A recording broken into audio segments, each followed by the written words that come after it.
Ei, pessoal, vamos ler o capítulo 6, o teste profético. Você já pensou em como Deus cria alguma coisa? Ele apenas ergue sua mão poderosa? Ou ele sonha com alguma coisa e depois ela passa a existir automaticamente? Sabemos que Deus é o Criador de todas as coisas. Ele criou cada um de nós e isso significa que Ele é o Criador do nosso destino também. E a Bíblia nos diz muito claramente como Deus cria. Quando Deus quer criar alguma coisa, Ele fala. No primeiro capítulo de Gênesis, lemos que quando Deus quis criar os céus e a terra, Ele falou e disse, haja luz. Gênesis 1:3. Quando Deus quis criar os animais, Ele falou e disse, produza a terra seres vivos de acordo com as suas espécies. Gênesis 1:24. E quando Ele quis criar o homem, Deus falou e disse, façamos o homem à nossa imagem. Gênesis 1:26. Hebreus 11:3 nos diz, o universo foi formado pela palavra de Deus, de modo que aquilo que se vê não foi feito do que é visível. Tudo que Deus criou, Ele criou pelas palavras de sua boca. Deus faz as coisas acontecerem falando. Em João 1, Deus diz, no princípio era aquele que é a palavra. Ele estava com Deus e era Deus. Todas as coisas foram feitas por intermédio dele, a palavra. Sem ele, a palavra, nada do que existe teria sido feito. João 1, versículos 1 e 3. Nesse versículo, Deus nos revela que ele e sua palavra são um. E a coisa seguinte que ele nos diz é que todas as coisas foram feitas através da sua palavra. Obviamente, a palavra se refere a seu filho, Jesus. Entretanto, observe que ele chama seu próprio filho de a palavra. Então, na hipótese de que isso não tenha sido claro bastante, Deus também nos diz que sem sua palavra, nada do que existe teria sido feito.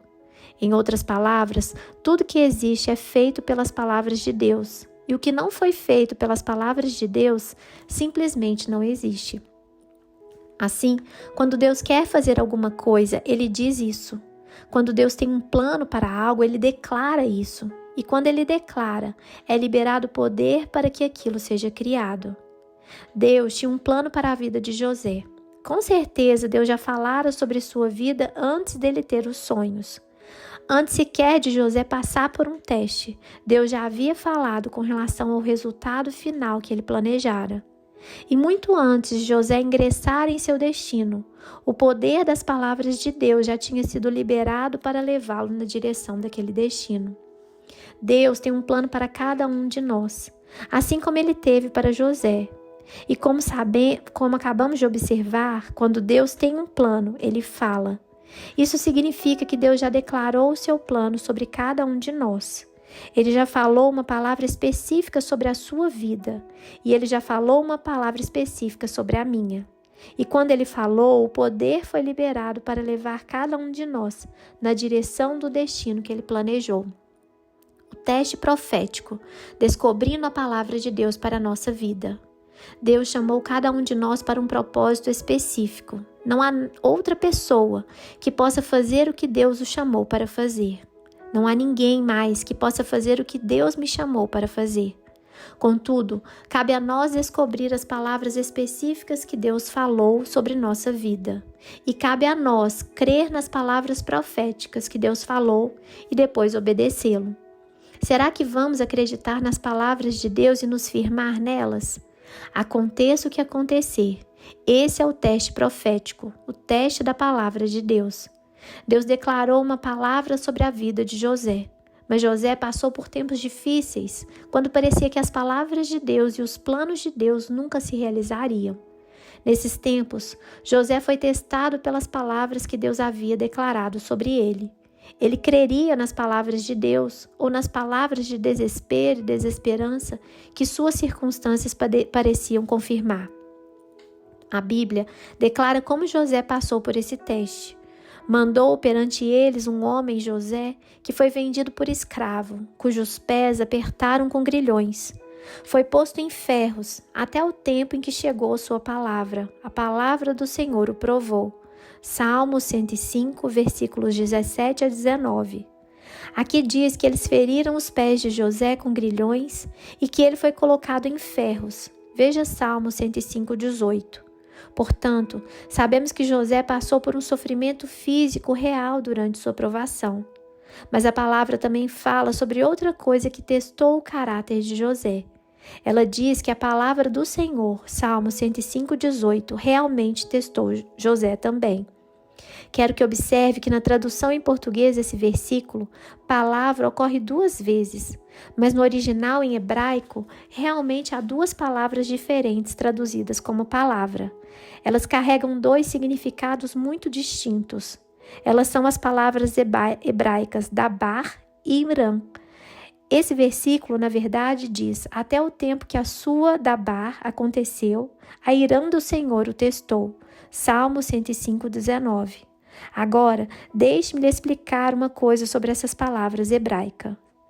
A primeira palavra, dabar, é usada 1441 vezes no Antigo Testamento e é o termo hebraico traduzido muitas vezes como palavra. A palavra dabar significa um assunto que é falado. Tendo isso em mente, podemos perceber o que esse versículo na verdade está dizendo. Até o tempo em que a palavra que foi declarada sobre a vida de José se cumpriu, a palavra do Senhor o testou.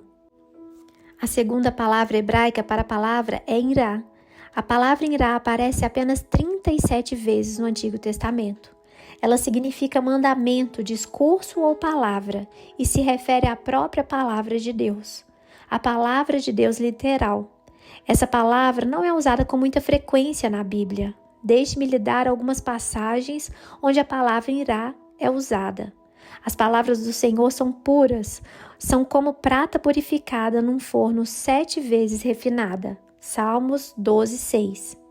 Este é o Deus cujo caminho é perfeito. A palavra do Senhor é comprovadamente genuína.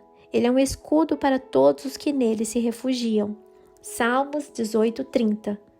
Guardei no coração a tua palavra para não pecar contra ti. Salmos 119:11. Em cada um desses versículos, a palavra hebraica em irá é usada e ela se refere à palavra de Deus literal. Dessa maneira, o que Salmo 105:19 está realmente dizendo sobre José é isto. Até o tempo em que a palavra profética de José, ou a palavra falada, se cumpriu, a palavra de Deus literal o testou. Eis uma percepção importante. A palavra profética tende a testar a nossa fé, mas a palavra de Deus literal testa o nosso caráter. E a palavra de Deus literal é a Bíblia. A Bíblia é o nosso padrão. A Bíblia é a palavra pela qual todas as outras palavras de Deus devem ser medidas. E por isso, é absolutamente essencial que conheçamos a palavra, a Bíblia de Deus. Neste mesmo instante, você está sendo testado pela palavra de Deus. Deus lhe declarou sua palavra na Bíblia, e essa palavra o testa.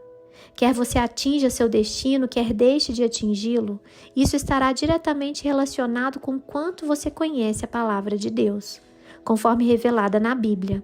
Por mais que eu enfatize isso, ainda será pouco. Você precisa conhecer a palavra de Deus. O tempo todo vejo crentes que estão se esforçando muito para progredir, mas não estão cumprindo o seu destino. E a razão pela qual não fazem qualquer progresso é, na verdade, muito simples. Eles estão transgredindo a palavra de Deus. A parte triste é que eles nem sequer sabem que estão transgredindo a Bíblia. Se você nunca leu a Bíblia, como saberá o que ela diz?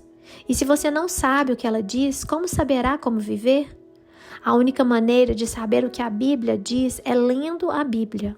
A única forma de saber o que Deus disse é lendo o seu livro. Portanto, leia a Bíblia, medite nela, memorize-a e passe a conhecê-la. Porque quando estuda a Bíblia, você está estudando as palavras de Deus. Um amigo meu, o pastor Bill Leck, disse: se você é um cristão, é melhor encarar isto. Mais cedo ou mais tarde, você terá de ler a Bíblia. Quando fui salvo, queria saber tanto quanto possível sobre a Bíblia, e ainda quero. Alguma coisa em mim anseia pelo que está naquele livro. Não leio muitos outros livros. Eu gostaria de ler porque as pessoas me perguntam o tempo todo se eu li este ou aquele livro. E eu li alguns bons livros, mas há algo no livro de Deus que faz com que eu simplesmente não consiga me afastar dele.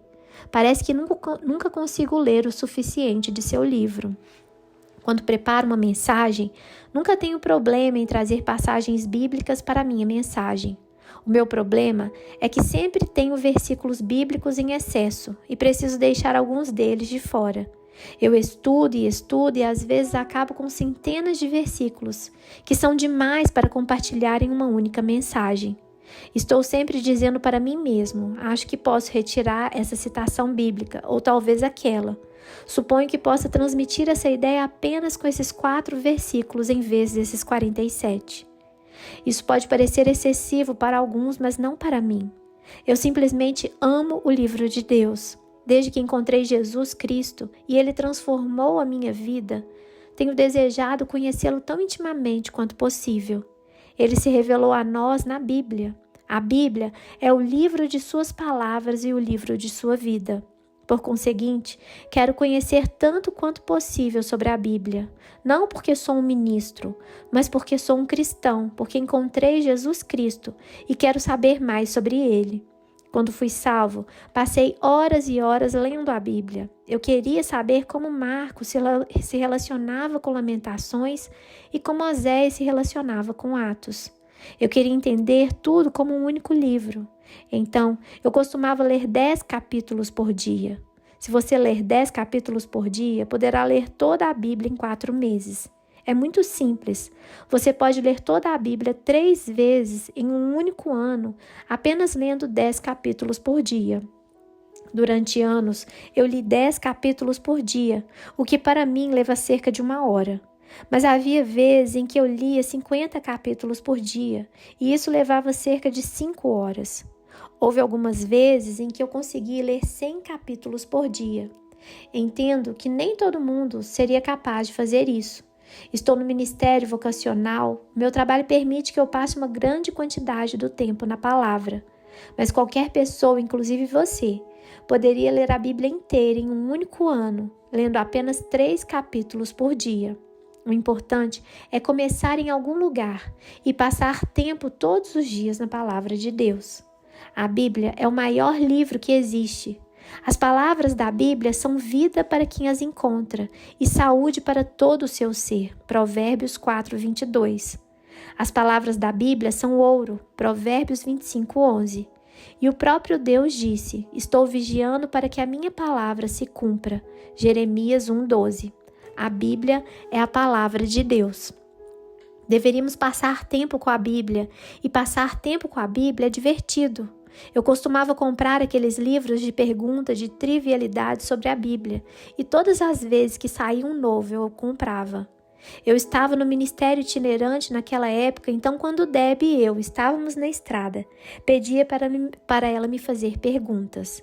Eles tinham a seção de principiantes, a seção de amadores e a seção avançada.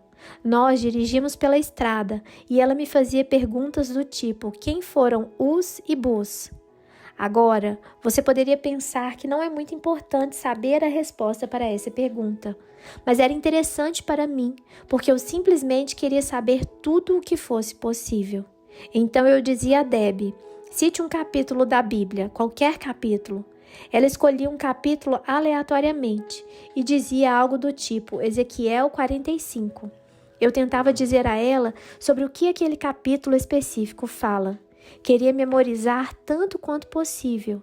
E se ela me perguntasse sobre um capítulo e eu não conseguisse lhe dizer sobre o que ele falava, eu pedia que ela o lesse para mim e tentava me concentrar nisso. Eu dizia para Deb: cite um versículo. Eu verei se posso lhe dizer o que esse capítulo diz, qual é o contexto e se eu posso lhe dar algumas referências cruzadas relacionadas a ele. Então, se ela dissesse Marcos capítulo 7, eu tentava dizer a ela o que aconteceu naquele capítulo. Eu procurava dizer onde a mesma história se encontra em Mateus e Lucas e se ela está em todos os 4 evangelhos ou apenas nos evangelhos sinóticos.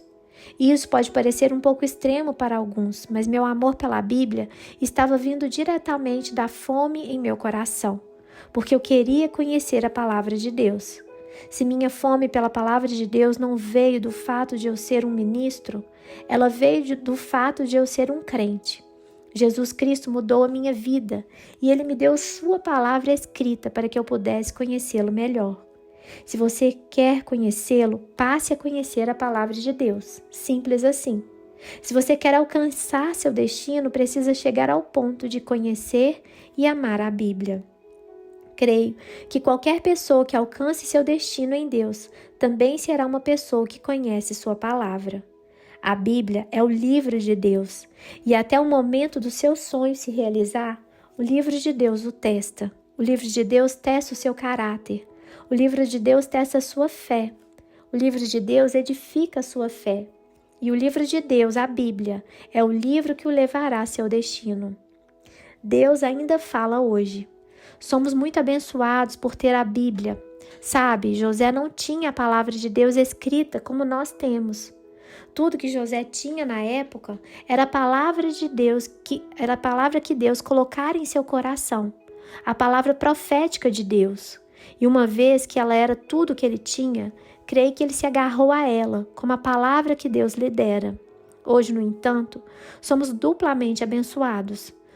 Somos abençoados por ter a palavra de Deus escrita na Bíblia, que é o nosso padrão, e devemos nos apegar a ela. E também somos abençoados por ter a palavra profética de Deus. Também devemos nos apegar a ela. Deixe-me repetir isto. Deus nos deu sua palavra profética hoje e devemos nos apegar a ela, porque Deus ainda fala hoje. Se você tem feito parte de um sistema teológico doutrinário que diz que Deus não fala hoje, quero que saiba algo muito importante. Essa ideia simplesmente não está de acordo com a Bíblia. Deus não perdeu sua voz há 2000 anos. Por que razão você oraria se não pudesse ter uma resposta às suas orações? Deus realmente fala hoje. Ele nunca diz nada contrário ao que ele já disse na Bíblia, mas ele certamente fala. Ele não perdeu sua voz. Lamento dizer que muitos seminários hoje ensinam que Deus parou de falar há 2000 anos. Infelizmente, também foi isso que me ensinaram no Instituto Bíblico. E ensinaram-me que Deus disse que tudo o que ele vai dizer, ele dirá por meio da Bíblia, e que ele não fala mais. Mas isso não é verdade. Ele certamente fala. Ele ainda fala, e uma maneira pela qual ele fala conosco é falando ao nosso coração. Eu era um pastor auxiliar junto ao pastor Olin Griff, na Cherry Grove Church. Quando Deus começou a se mover naquela igreja, o pastor Griffin foi chamado a se apresentar ao comitê de credenciais para ser interrogado, porque Deus estava se movendo e esse era um problema sério a ser tratado. Durante 3 horas, o pastor Griffin foi interrogado severamente por esse comitê sobre a natureza do Espírito Santo, os dons do Espírito e se Deus se move hoje. Ao final de 3 horas, o comitê perguntou a ele: você acredita que quando uma língua é interpretada ou quando alguém profetiza, Deus poderia estar falando por meio dessa pessoa? Sim, acredito, respondeu o pastor Griffin. Não creio que é sempre Deus quem fala quando isso acontece, mas sim, eu realmente creio que Deus às vezes fala dessa maneira. É aí que nós pegamos você, eles disseram. Depois de 3 horas, é aí que nós pegamos você, porque a Bíblia contém tudo o que Deus disse, e Ele não fala mais conosco. Se você diz que Deus lhe disse uma coisa, e você não pode nos dar o capítulo e o versículo na Bíblia, então você está acrescentando à Bíblia, e você sabe o que acontece quando se acrescenta algo à Bíblia. O irmão Griffin respondeu: vocês estão me interrogando há 3 horas e respondi às suas perguntas. Agora posso fazer a cada um de vocês uma pergunta? Depois que os senhores concordaram, ele disse: vocês estão me dizendo que Deus não fala hoje. Então, eu tenho apenas uma pergunta para vocês. Se Deus não fala hoje, quem o chamou para pregar? Diante disso, todos os 5 membros do comitê começaram a olhar para os sapatos. Eles não tinham nada a dizer. O pastor Griffin dirigiu-se ao presidente do comitê. Doutor fulano de tal, eu lhe fiz uma pergunta. Quem o chamou para pregar? O doutor fulano de tal limpou a garganta e depois respondeu relutantemente: Deus me chamou. Bom, disse o irmão Griffin, o senhor se importaria de me dar o capítulo e o versículo da Bíblia para isso? Mas o doutor fulano de tal não teve resposta. Então, o irmão Griffin disse: é óbvio que Deus deve falar hoje, porque Ele falou com você no seu coração quando Ele o chamou para pregar. Sabemos que Deus nunca diz nada contrário a esta Bíblia, mas Ele certamente fala hoje.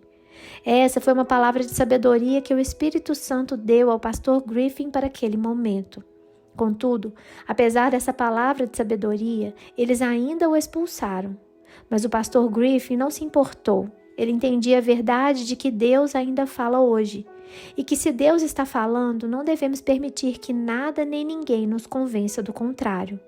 O apóstolo Paulo deve ter se deparado com um problema semelhante ao do pastor Griffin, porque ele escreveu à igreja de Tessalônica: não apaguem o espírito, não tratem com desprezo as profecias, mas ponham à prova todas as coisas e fiquem com o que é bom.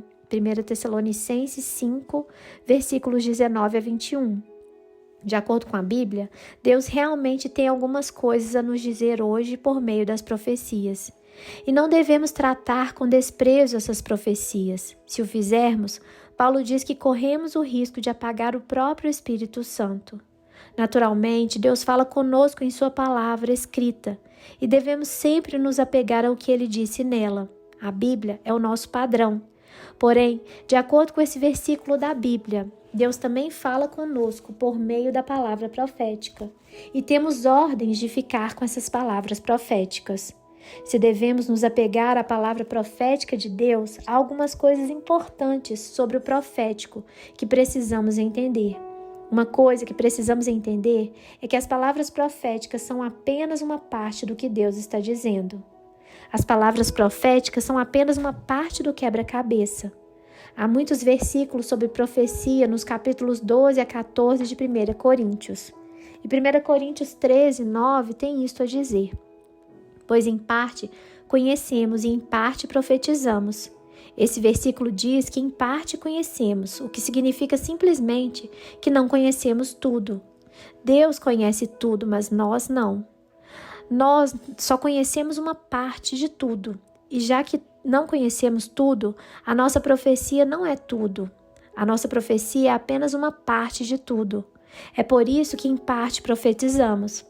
Considerando que o que conhecemos é apenas uma parte do todo, a nossa profecia só pode ser uma parte desse todo. O todo é exatamente como um quebra-cabeça. Deus o conhece por inteiro, Ele o projetou. Mas nós conhecemos apenas uma parte do quebra-cabeça. E considerando que conhecemos apenas uma parte, nossa profecia é apenas parcial. Ela não é o quadro todo, é apenas uma parte. Se você fosse perfeito, você poderia profetizar perfeitamente. Mas nenhum de nós é perfeito, somente Deus é perfeito. E há sempre um elemento humano na profecia. A Bíblia nos diz: o espírito dos profetas está sujeito aos profetas. 1 Coríntios 14, 32. Temos de pegar a palavra profética e considerá-la com base no quadro total. Deus nos deu palavras proféticas para nos encorajar e nos levar a buscá-lo. As palavras proféticas, no entanto, não são o quadro total. É por isso que precisamos pegar a palavra profética que Deus nos deu e submetê-la à palavra maior que Deus declarou em seu livro. Seu livro é a palavra de Deus perfeita. Quando comparamos a palavra profética que Deus nos entregou com sua palavra escrita perfeita, temos uma imagem mais completa do que Deus está dizendo. Lembro-me de uma história que é uma boa ilustração de como isso funciona. No último dia de dezembro, não é incomum eu ter um sonho profético relativo ao ano que entra. E isso não acontece todos os anos, mas houve certos anos em que isso ocorreu. Creio que isso depende do que comi naquela noite. Estou brincando. Há anos eu tive um desses sonhos na véspera do ano novo. No sonho, eu estava dirigindo um carro com meu amigo Mark Joby, que é um evangelista. Um pastor amigo estava no banco do motorista, eu estava no meio e Mark estava sentado à minha direita, perto da porta do passageiro. Nós três estávamos juntos no banco da frente. Seria isso uma indicação de que talvez eu tivesse comido pizza demais? Começamos a discutir o que Deus estava dizendo sobre o ano vindouro. Mark havia acabado de pregar uma mensagem profética que Deus lhe dera. Na mensagem de Mark, Deus dizia que o ano vindouro seria um ano de trevas. O pastor disse: "Sabe, Mark, não quero discutir com você. Apenas estou tentando entender o que Deus está dizendo. Eu realmente creio que Deus também falou comigo. E quando Deus falou comigo, Ele disse que este seria um ano de luz." Mark disse de forma muito simpática: "Bem, eu entendo isso e não gostaria de discordar. Entretanto, realmente creio que Deus falou comigo e Ele disse que este será um ano de trevas." "Eu certamente valorizo isso", respondeu o pastor. "Porém, creio que este será um ano de luz." Mark respondeu: "Bem, entendo o que você está tentando dizer, mas..." E assim, a conversa prosseguiu indefinidamente. Não era uma discussão, era um debate. Mas eles continuaram indo de um lado para o outro, e eu estava sentado no meio, observando-os como se assistisse a um jogo de tênis. De repente eu falei: "Amigos, vocês não entendem? Vocês não se lembram da história da Bíblia sobre a 9ª praga do Egito? As trevas cobriram toda a terra, mas os filhos de Israel tinham luz em suas habitações. Vocês dois estão certos. Deus está dizendo que este será um ano de trevas para aqueles que não o seguem, e um ano de luz para aqueles que o seguem. Quando despertei daquele sonho, eu sabia que o Senhor havia acabado de falar comigo sobre o próximo ano. Eu até preguei aquela palavra profética naquele mesmo ano. Eis o meu ponto. No sonho, cada homem tinha uma parte do que Deus estava dizendo, e foi somente juntando as partes que a totalidade da mensagem de Deus pôde ser entendida. É importante entendermos isso porque, com muita frequência, escolhemos as profecias que gostamos e só damos ouvidos a elas. Ou escolhemos os pastores ou ministros que gostamos e só ouvimos a eles. Mas todos os dons ministeriais têm um papel no quebra-cabeça de Deus. E se deixarmos alguns de fora, não enxergaremos o quadro total. Quando estamos ouvindo diferentes ministros de Deus, na televisão, por exemplo, não deveríamos sintonizar e assistir somente aqueles que falam ao nosso coração no momento. Em vez disso, deveríamos estar perguntando: "Deus, o que o Senhor está dizendo por meio desse pregador? E o que o Senhor está dizendo por intermédio daquele pregador? E o que o Senhor está dizendo através daquele homem?" Precisamos levar em consideração todos os dons ministeriais, porque todos eles são peças do quebra-cabeça. Pelo fato de Deus querer que o sigamos pela fé, Ele geralmente não nos diz tudo nem nos mostra o quadro total. Se tivéssemos ouvido aquelas 2 profecias do meu sonho, poderíamos ser tentados a enxergar qual delas nos atende melhor. Vejamos, um ano de trevas e um ano de luz. Acho que gosto mais daquele que fala sobre um ano de luz. Sim, creio que essa sobre um ano de luz vem do Senhor. Essa é a palavra de Deus para mim. Se fizermos isso, estamos abraçando uma profecia e ignorando a outra. Mas Deus está falando por meio de ambas. Como seres humanos, conhecemos apenas em parte. Assim sendo, profetizamos apenas em parte. 1 Coríntios 13:9. Se você tem uma palavra profética, precisa entender que ela não é tudo, ela é apenas uma parte. E pelo fato de Deus querer que o sigamos pela fé, Ele geralmente não nos diz tudo, nem nos mostra o quadro total. As palavras proféticas devem ser julgadas. No capítulo 14 de 1 Coríntios, Paulo está falando sobre profecias, e ele diz: "Tratando-se de profetas, falem 2 ou 3, e os outros julguem cuidadosamente o que foi dito." 1 Coríntios 14, 29. Esse versículo deixa claro que devemos permitir que as profecias sejam ditas. Mas ele também revela que quando essas profecias forem ditas, devemos julgá-las ou testá-las. Por quê? Porque quando os seres humanos falam sobre a influência profética, sempre haverá um elemento humano envolvido, e cabe a nós discernir ou julgar o que é verdadeiramente a palavra do Senhor e o que é influência humana. É por isso que a Bíblia nos diz para julgarmos a profecia. A profecia pode ser comparada à água pura de uma mangueira, que está sendo borrifada através da tela de uma janela. As palavras de Deus são a água pura, e o nosso espírito humano são as telas das janelas. Essa ilustração me foi dada por um pastor depois que eu havia ministrado profeticamente na sua igreja. Depois que a reunião terminou, ele me disse: "Obrigado por vir à minha igreja como uma tela limpa." "Uma tela limpa?" eu disse a ele. "Nunca ouvi essa expressão. O que você quer dizer por uma tela limpa?" E ele explicou exatamente o que queria dizer. A profecia é como água que está saindo de uma mangueira de água pura. Ela vem de Deus e é pura quando vem de Deus. Ela é pura quando vem da mangueira. Mas nós somos como a tela de uma janela e a água passa por nós. Às vezes a nossa tela está suja. Embora a água seja limpa quando ela sai de uma mangueira, se houver sujeira na nossa tela, a água terá alguma sujeira quando sair do outro lado. Outros profetas vieram e ministraram na minha igreja e as telas deles eram acusadoras. Era como se eles estivessem ouvindo de Deus, mas tudo que eles diziam estava tingido de dureza ou julgamento.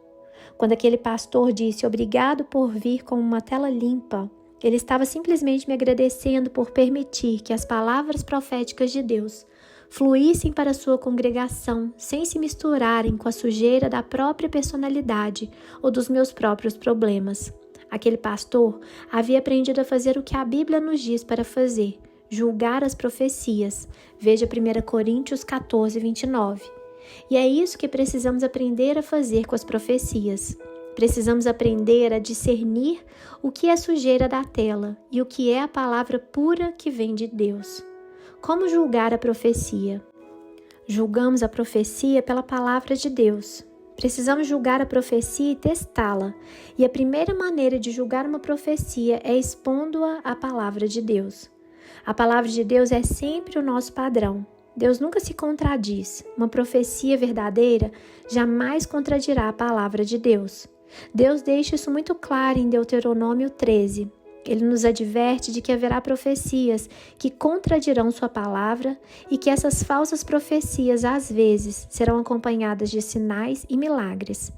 Se aparecer entre vocês um profeta ou alguém que faz predições por meio de sonhos e lhes anunciar um sinal miraculoso ou um prodígio, e se o sinal ou o prodígio de que ele falou acontecer e ele disser, vamos seguir outros deuses que vocês não conhecem e vamos adorá-los, não deem ouvidos às palavras daquele profeta ou sonhador. O Senhor, o seu Deus, está pondo vocês à prova para ver se o amam de todo o coração e de toda a alma. Deuteronômio 13, de 1 a 3. Deus está nos dizendo que nunca devemos ouvir uma profecia que contradiz sua palavra, mesmo se essa profecia for acompanhada da predição de um sinal ou milagre. Se uma profecia contradiz a palavra de Deus, ela não é uma profecia de Deus, porque Deus nunca se contradiz. Ele nunca diz uma coisa em sua palavra e outra coisa por meio de profecia. É por isso que a palavra de Deus deve ser sempre o nosso padrão. E Deus realmente chama isso de teste. Veja Deuteronômio 13, 3. Ele diz que está nos testando nessas situações. Vamos amar o Senhor, o nosso Deus, de todo o coração e de toda a nossa alma? Se o fizermos, nós nos apegaremos à sua palavra, haja o que houver. Nós nos apegaremos à sua palavra e não a sinais ou milagres ou falsas profecias. Precisamos julgar toda profecia pela palavra de Deus, permitindo que seja a resposta final. Nunca deixo de me espantar com algumas pessoas que me dizem, Deus me disse para fazer isto ou Deus me disse para fazer aquilo. E é simplesmente óbvio que Deus nunca lhes disse nada desse tipo, porque o que lhes foi dito para fazer era uma violação clara à palavra de Deus. Deus não irá contradizer o que ele disse na Bíblia. Precisamos seguir o padrão, e o padrão é a palavra de Deus. O padrão não tem nada a ver com se alguém lhe dá uma palavra profética e se você acha que a palavra está certa. Se essa palavra não está alinhada com a palavra de Deus, ela não está certa. Não me diga que Deus lhe disse para fazer alguma coisa que contradiz o que a Bíblia diz. Ele não fez isso. Se é contrário à Bíblia, você não ouviu a voz de Deus. Este é o teste profético. José teve de passar por ele e nós também temos, até cumprir-se a profecia a respeito dele e tê-lo provado a palavra do Senhor. Salmo 105, 19. Não importa o que você ouça, não importa o que veja, não importa o que esteja passando, você será fiel à palavra que Deus falou? Vai se apegar à palavra de Deus, seja qual for a provação que estiver passando? Vai se apegar à palavra de Deus, seja o que for que as circunstâncias o digam? Julgamos a profecia pelo testemunho interior. Outra maneira de julgarmos a profecia é pelo testemunho interior, expondo-a ao que Deus está nos dizendo no nosso coração. Afinal, a Bíblia diz, o próprio Espírito testemunha ao nosso espírito que somos filhos de Deus. Romanos 8,16. Isso simplesmente significa que o nosso espírito humano pode reconhecer o Espírito de Deus quando ele fala. Quando o nosso espírito reconhece o Espírito Santo, ele está dando testemunho ao nosso espírito. E quanto mais conhecermos Deus, tanto mais prontamente reconheceremos sua voz. Pode ser que haja vezes em que você receba uma profecia, mas ela simplesmente parece não estar de acordo com o que Deus tem lhe falado pessoalmente. Ela não contradiz a palavra de Deus escrita, no entanto, ela simplesmente não parece se alinhar com o que o Espírito Santo tem lhe dito no seu espírito. Se isso acontecer, não se preocupe, simplesmente deixe essa profecia de lado por algum tempo. Se essa palavra vier de Deus, Ele eventualmente esclarecerá isso para você no seu espírito. E se ela não vier de Deus, ela pode continuar sendo deixada de lado. Alguém me perguntou uma vez, eu não devo ser fiel à profecia? Não, respondi. Você deve ser fiel a Deus. Simplesmente permaneça fiel a Ele. Se você não entende uma profecia, simplesmente diga isso a Deus e entregue o assunto a Ele. Diga, Deus, não entendo isso agora. Se esta é a sua palavra para mim, eu a abraçarei. Mas por ora, Deus, escolho abraçá-lo. Escolho confiar no Senhor e confio que toda palavra que o Senhor realmente disser acontecerá na minha vida. Julgue todas as profecias pela palavra de Deus e pela fé de Deus. Em Jeremias 35, há um ótimo exemplo de uma situação na qual a profecia teve de ser julgada pelo testemunho íntimo. Os recabitas receberam uma palavra de seu pai Jonadab para não beberem vinho, e depois eles receberam outra palavra que contradizia a primeira. Veja Jeremias 35, versículos 5 e 6. Eles deveriam ouvir o profeta Jeremias ou deveriam permanecer firmes na palavra que o pai lhes ordenara? Deus dissera a Jeremias para colocar vinho diante dos recabitas e dizer-lhes para beberem. Veja Jeremias 35, versículos 1 e 2. Assim, Jeremias obedeceu a Deus. Ele chamou os recabitas, colocou vinho diante deles e disse, bebam vinho. Jeremias 35, 5. O que os recabitas deveriam fazer? Seu pai ordenara que eles não bebessem vinho, mas agora um verdadeiro profeta do Senhor estava ordenando que eles bebessem vinho. Sabe o que os recabitas disseram a Jeremias? Os recabitas disseram, você está nos dizendo para bebermos vinho. Mas isso não pode estar certo, porque Deus já deu uma palavra ao nosso pai Jonadab de que não deveríamos beber vinho. Deus já falou conosco sobre isso. Veja Jeremias 35, versículos 6 a 8. Jeremias era um verdadeiro profeta do Senhor e ele estava obedecendo a Deus ao dizer-lhes que bebessem vinho. Entretanto, aquele era um teste, e a palavra que Jeremias falou aos recabitas não testificou no coração deles. Ela não contradizia a palavra de Deus escrita, mas ela contradizia o que Deus já lhes dissera para fazer por meio de seu pai Jonadab. E a palavra profética de seu pai Jonadab ainda testificou no coração deles, como sendo a verdadeira palavra de Deus. Eles julgaram a profecia de Jeremias e não a obedeceram. Eles obedeceram à palavra profética que fora lhes dada primeiro, e aquela palavra pareceu certa. Então, Deus disse a Jeremias, vá dizer aos homens de Judá e aos habitantes de Jerusalém, será que vocês não vão aprender a lição e obedecer às minhas palavras? Pergunta o Senhor. Jonadab, filho de Recabe, ordenou a seus filhos que não bebessem vinho, e essa ordem tem sido obedecida até hoje. Eles não bebem vinho, porque obedecem à ordem do seu antepassado.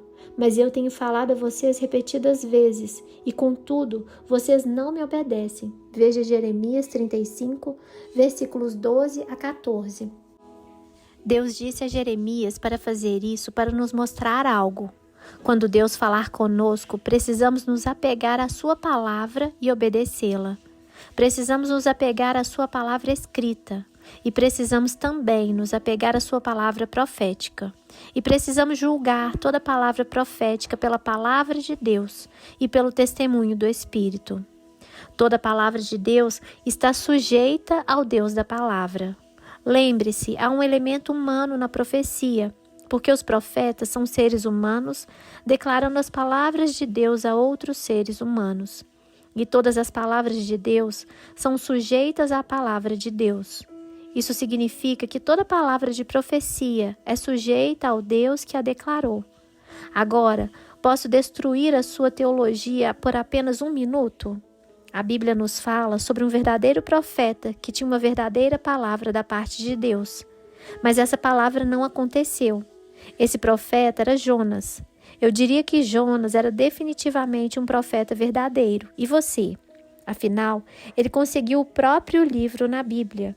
E isso não é nada ruim. Mas Jonas declarou uma verdadeira profecia de Deus e essa profecia não se cumpriu. Tendemos a pensar que se alguém é um profeta verdadeiro, então todas as suas profecias se cumprirão. Mas nem sempre é o caso, porque toda a palavra de Deus está sujeita ao Deus da palavra. Jonas desobedeceu à ordem de Deus a princípio, porém, mais tarde, ele obedeceu. Ele foi a Nínive e falou o que Deus lhe ordenara dizer. Daqui a 40 dias, Nínive será destruída. Veja Jonas 3:4. Observe que Jonas não disse arrependam-se ou vocês serão destruídos. Não, ele simplesmente disse daqui a 40 dias, Nínive será destruída. Todavia, 40 dias se passaram e sabe o que aconteceu? Nínive não foi destruída. Por quê? A palavra que Jonas dissera foi uma palavra verdadeira da parte de Deus. Mas todas as palavras de Deus estão sujeitas ao Deus da palavra. E quando o povo de Nínive ouviu a palavra de Deus, eles decidiram que não queriam ser destruídos e se arrependeram. A Bíblia diz que quando eles se arrependeram, Deus se arrependeu e não os destruiu como tinha ameaçado. Jonas 3, versículo 10. Em outras palavras, Deus mudou de ideia sobre o que ele dissera que faria.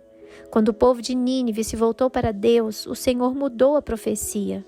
Era de se esperar que Jonas ficasse feliz ao ver que toda uma cidade fora salva da destruição por meio do seu ministério profético.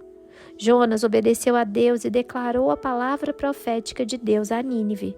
E, em resultado, a cidade se arrependeu e não foi destruída. Entretanto, Jonas não ficou feliz com isso. Em vez disso, ele ficou furioso, porque agora parecia que ele era um falso profeta. Por causa da misericórdia de Deus por Nínive, a profecia de Jonas não se cumpriu. Jonas até admitiu para Deus ter sido essa a razão pela qual ele tinha se recusado a obedecer a Deus a princípio e fugiu para Tarsis. Ele orou ao Senhor: Senhor, não foi isso que eu disse quando ainda estava em casa? Foi por isso que me apressei em fugir para Tarsis. Eu sabia que tu és Deus misericordioso e compassivo, muito paciente, cheio de amor e que prometes castigar, mas depois te arrependes. Agora, Senhor, tira a minha vida, eu imploro, porque para mim é melhor morrer do que viver. Jonas 4, versículos 2 e 3. Pelo fato de que agora parecia aos olhos do povo de Nínive que Jonas era um falso profeta, ele decidira que seria melhor morrer em vez de encarar o fato de que a profecia que dissera não se cumprira. Ele estava mais preocupado com a palavra que Deus havia dito por meio dele do que em agradar ao Deus que a tinha falado. Lamento dizer que fico espantado ao observar isso algumas vezes acontecer com as pessoas que se movem no ministério profético. Elas preferem estar certas em suas profecias a enxergar toda a nação se voltando para Deus. Essa foi uma declaração bastante forte, não? A situação de Jonas não era incomum. Isaías foi um verdadeiro profeta de Deus e, no entanto, declarou uma palavra da parte de Deus que não se cumpriu. Deus enviou Isaías ao rei Ezequias e lhe disse para falar: Assim diz o Senhor, põe a casa em ordem, porque você vai morrer, você não se recuperará. Isaías 38:1. Essa era uma verdadeira palavra profética da parte do Senhor.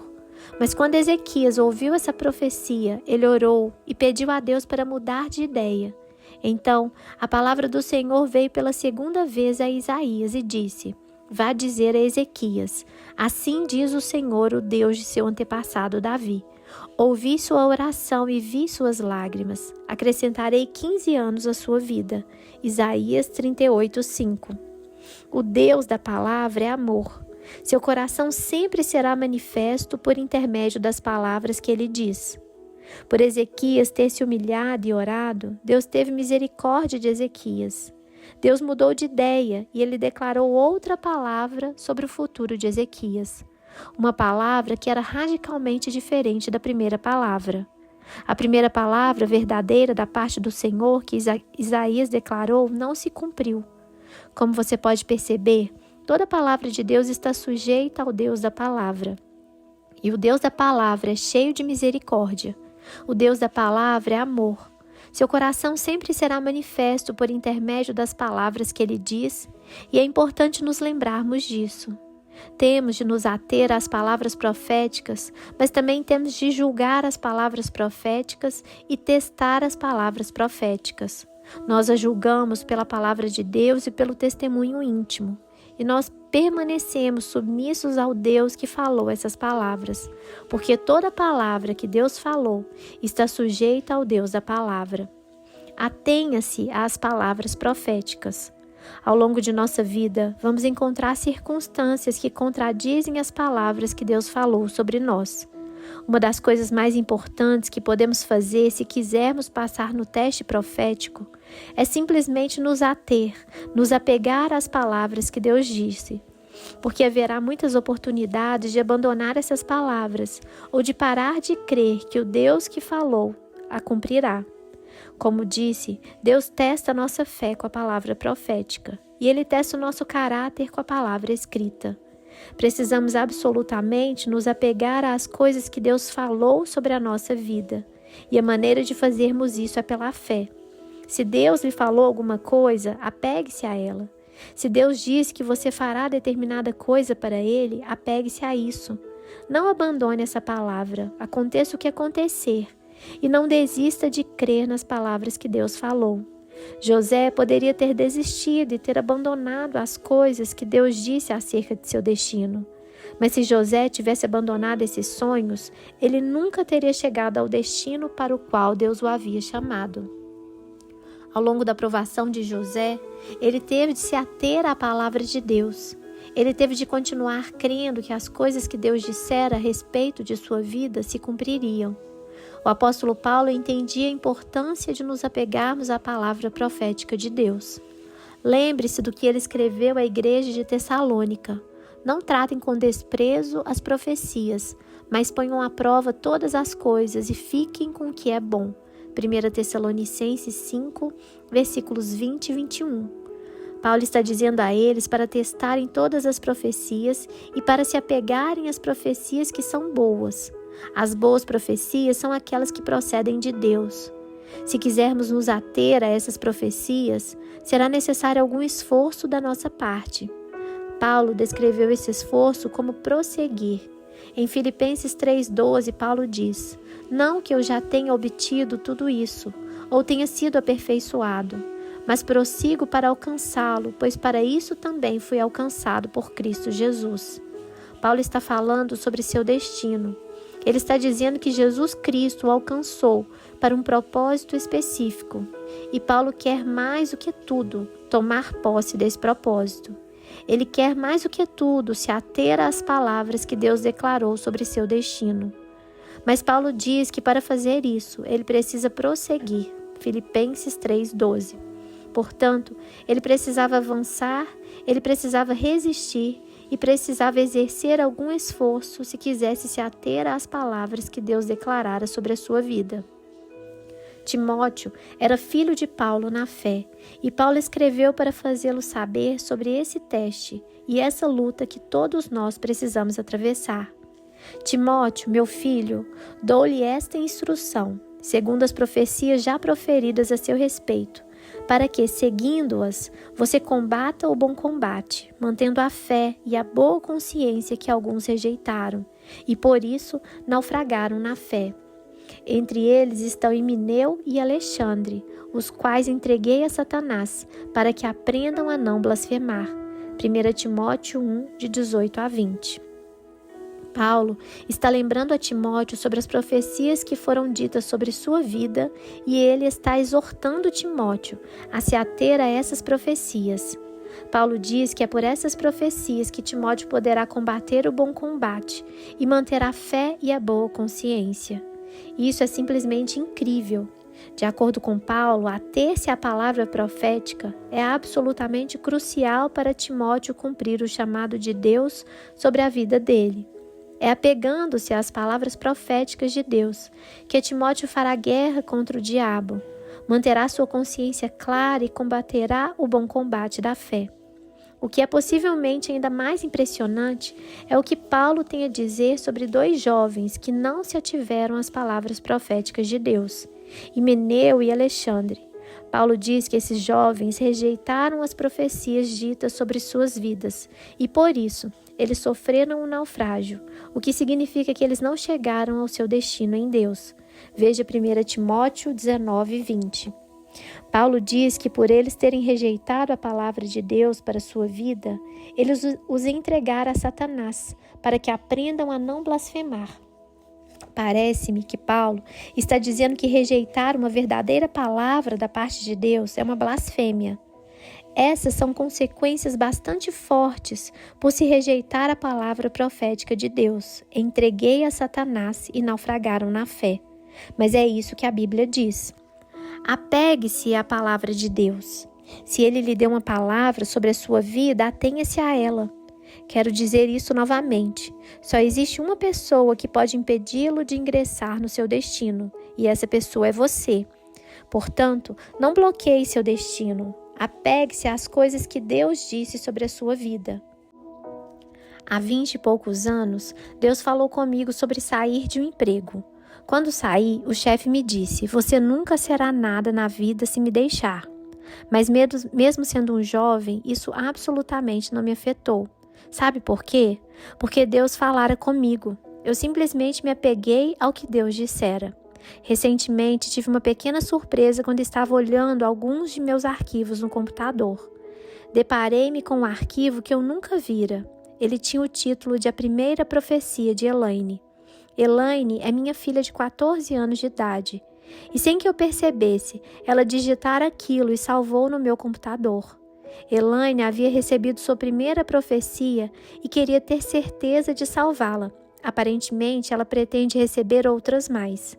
Fiquei um tanto impressionado com isso, tenho de admitir, e também um pouco tocado, porque ali estava uma menina de 14 anos apegando-se à palavra profética que ela havia recebido. Porém, muitos adultos não fazem isso. Muitos adultos abrem mão das coisas que Deus falou sobre sua vida. Esquecem-se do que Deus disse sobre o destino deles ou simplesmente deixam de crer. Eles permitem que as circunstâncias de sua vida nublem sua visão e os convençam de que as coisas que Deus disse que farão para ele nunca acontecerão. Não permita que isso aconteça com você. Atenha-se às palavras que Deus declarou sobre a sua vida e creia nele. É isso que eu preciso fazer. É isso que Elaine terá de fazer. E é isso que você também precisa fazer, se quiser passar no teste profético. Até o tempo daquela palavra profética da parte de Deus se cumprir na sua vida, a palavra de Deus escrita está testando você. Portanto, passe a conhecer sua palavra, estude a Bíblia, medite nela, memorize-a. Lembre-se de que conhecer o que Deus disse em sua palavra escrita é a chave para enxergar suas palavras proféticas se cumprirem na sua vida. Enquanto você espera pelo cumprimento do seu destino, tenha em mente que só existe uma pessoa a quem precisa agradar, que é Deus. Enquanto você o serve, ninguém mais pode impedir o que Deus planejou para você. Deus tem um destino para a sua vida. Há alguém que Ele quer que você toque. Alguém que Ele quer que você alcance. Ele tem um ministério para você, embora possa não ser um ministério vocacional. Portanto, apegue-se a esse destino. E atenha-se à palavra profética de Deus, aconteça o que acontecer. Prossiga e tome posse das coisas que Deus prometeu. Quando fizer isso, passará no teste profético e um dia ingressará no seu destino. Um dia você verá cada palavra que Deus disse sobre a sua vida se cumprir. Que Deus abençoe você e até o próximo capítulo.